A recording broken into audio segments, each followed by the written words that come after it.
So today I got a sprinkler valve that's not working. So I pulled off my valve box cover. Look inside, there's my sprinkler valve. And what's happening is I go to this zone, it's not working, so I'll turn this to manual. I'll grab the little knob on the valve, turn it to manual. I can hear water coming through there. And we got water coming out of the sprinkler heads. So go back to turn this off.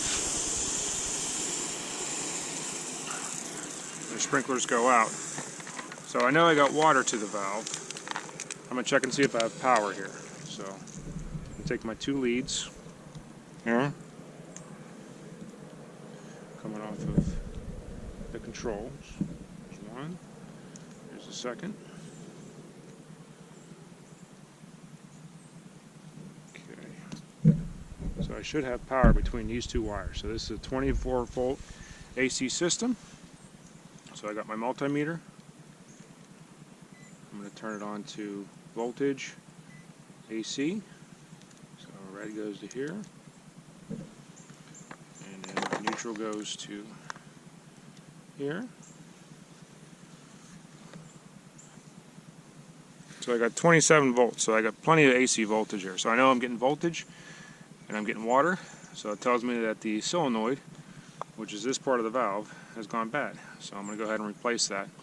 And what I did, instead of replacing the whole valve, I bought a new valve, but all I'm going to do is take out the guts of it. And I'm going to keep the valve body in place. So I'll do that now. Okay, I turned the power off to the zone, so I know this is not live anymore. I'm going to go in here, I'm just going to unscrew the top of this.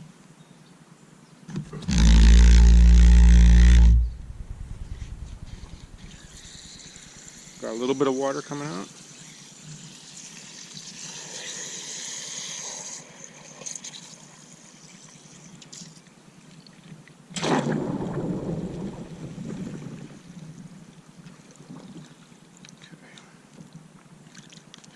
Okay, here's all the old parts. Here's the seal, diaphragm, and the spring.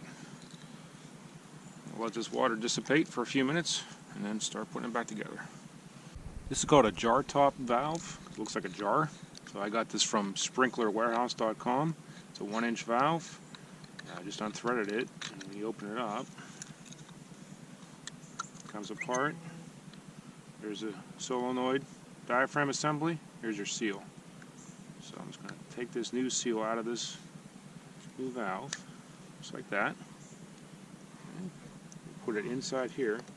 My old valve. Pretty good fit. I'm going to take the new solenoid, pop it in there, just like that.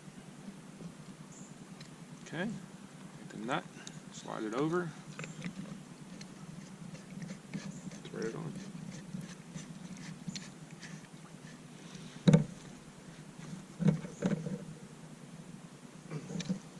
Okay, so here's what it looks like on the inside of the valve. I'm not going to use that because I just need the guts. Now we're ready to wire. So I got these dry connector waterproof connectors. They have a little bit of silicone in them and a little seal at the end.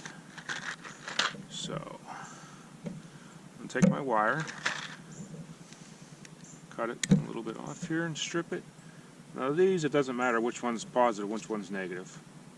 So you can go either one. So twist that. Find my negative leads here.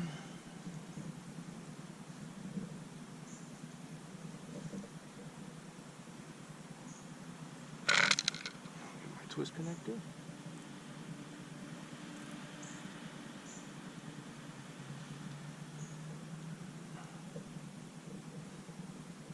Set it on there. This guy.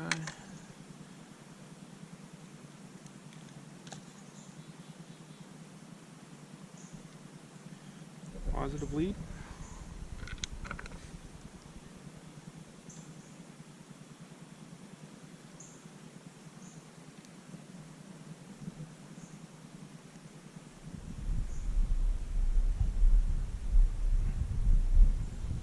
And that's it. Nice and tight. Tuck these back in here. Make sure this is in the off position. That way it'll be in manual The manual will be off, it'll be in automatic mode. Okay, and also put our cover back on and give it a shot. Okay, turn it back on. Automatic function. So, loving it. Just verify everything in here is good. Looks fine. Got a few slugs. It's okay. That's off. And that's all she wrote. Thanks for watching.